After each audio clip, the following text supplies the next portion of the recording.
সঙ্গে রেডি হয়ে একটা দোয়াত বানিয়ে নিলাম। সেই দোয়াত, প্যারা সন্দেশ আর কুল নিয়ে চললাম অঞ্জলি দিতে। সেটা বিমানের হাতে দিয়ে দিলাম, বিমান দিয়ে দিল ঠাকুরমশাইয়ের কাছে।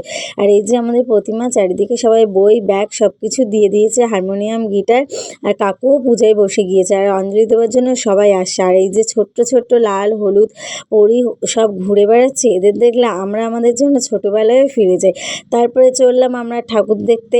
আর এই পুজোটা আমাদের কাছে একটু অন্যরকম, কারণ এই ফার্স্ট টাইম আমরা আমাদের বাইক নিয়ে বেরোলাম ঠাকুর দেখতে তিনজনে। আর সর্ষে ক্ষেতের পাশ দিয়ে দেখতে দেখতে চলে গেলাম প্যান্ডেলে।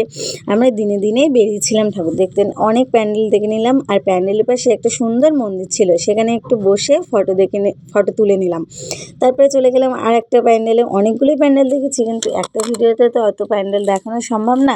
আর এই প্যান্ডেলটা খুবই সুন্দর, ভিতরে এত সুন্দর হাতের কাজ করা রয়েছে, খুব সুন্দর লাগছে। আর প্রতিমাটাও সঙ্গে খুবই সুন্দর। এখানে দেওয়া হচ্ছিল প্রসাদ। আর দেখো হাতে কত সুন্দর করে বিভিন্ন ছবি আঁকা হয়েছে, আর দুটো ছোট্ট ছোট্ট সন্তানও বানিয়ে দেওয়া হয়েছে মার জন্য। এই যে প্রতিমা, অপূর্ব প্রতিমা। তারপরে চলে এলাম আরেকটা প্যান্ডেলে। এখানে দেওয়া হচ্ছিল খিচুড়ি প্রসাদ। আমরাও একটু প্রসাদ নিয়ে নিলাম, সেখানে বসেই খেয়ে নিলাম। আর এখানে মায়ের পুজোর সঙ্গে সঙ্গে আমাদের দেশনায়কের জন্মদিনও উদযাপন করা হয়েছে। এইভাবে আমরা সারাদিনটা কাটালাম।